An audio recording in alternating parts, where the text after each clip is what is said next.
Hello, I'm Orla Allen Medium, and here are your cards for today. So the first card we have is the Father of Swords.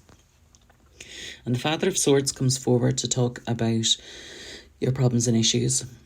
And he's talking about where you have an awful lot of knowledge, you have an awful lot of wisdom, you know exactly what's going on, you know exactly what you have to do, you have a good grasp of the situation. So things are going to look up for you, things are going to get better. And next up we have the Tower card. Now the Tower card comes forward to talk about where lightning's going to strike the same spot twice. It also talks about you having the same sort of strength and wisdom that you had in the previous card. But there's an element with it where you kind of have this lax attitude where you don't think it'll happen a second time. And the Tower card's coming forward to say, do you know what, you need to deal with this once and for all.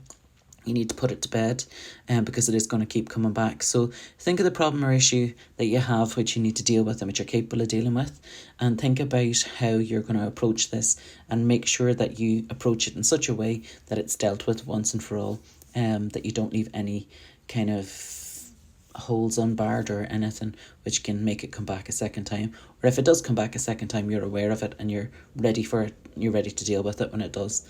Next up, we have the Daughter of Cups. And the Daughter of Cups comes forward to talk about your emotions and your relationships.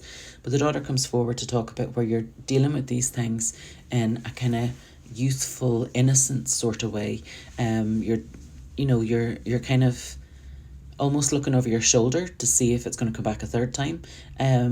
But you've got hope for the future. You've got hope that things are going to get better. And this card very much comes forward to say that yes, they will get better. Things are starting to look up. So next up we have the Six of Wands, and the Six of Wands talks about your work situation, and it talks about where we're trying to create the kind of future that we want. We're trying to create all the nice things, maybe a house, a new car, maybe we're thinking about having kids, maybe we're just looking to settle down with someone. Whatever the situation is, that's what the Six of Wands is talking about. It's talking about the work that you're putting in to get you to that place, that wee happy place that you want.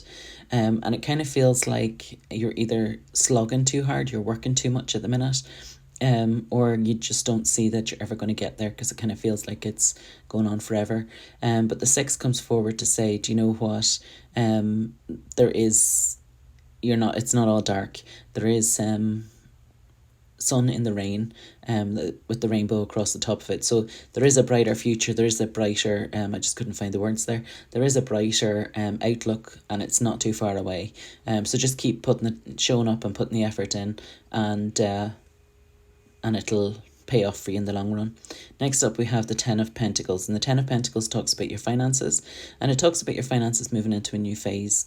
So it's talking about where it's new, it's fresh, and perhaps this is what the rainbow at the top of the Six of Wands is talking about. Because as you look at the cards, there's almost a rainbow going round in circles around these pentacles.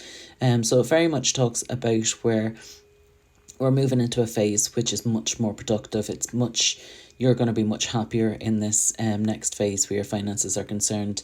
And I kind of feel like if your finances were dealt with, then you would feel an awful lot more comfortable and confident in yourself. And finally, we have the Mother of Wands. And she's coming forward just as a little warning to say, do you know what? We've had a bit of a rough time lately, and we want to protect when things start to look up. When things start to look a bit better, we want to protect the situation, we want to protect what we've got. And she's coming forward just to say, yeah, we can protect our stuff, but try not to hold on to it too tightly. Try not to almost squeeze the joy out of it because you're too afraid of something going wrong or something cropping up. Have an absolutely wonderful day, and I will speak to you all again tomorrow.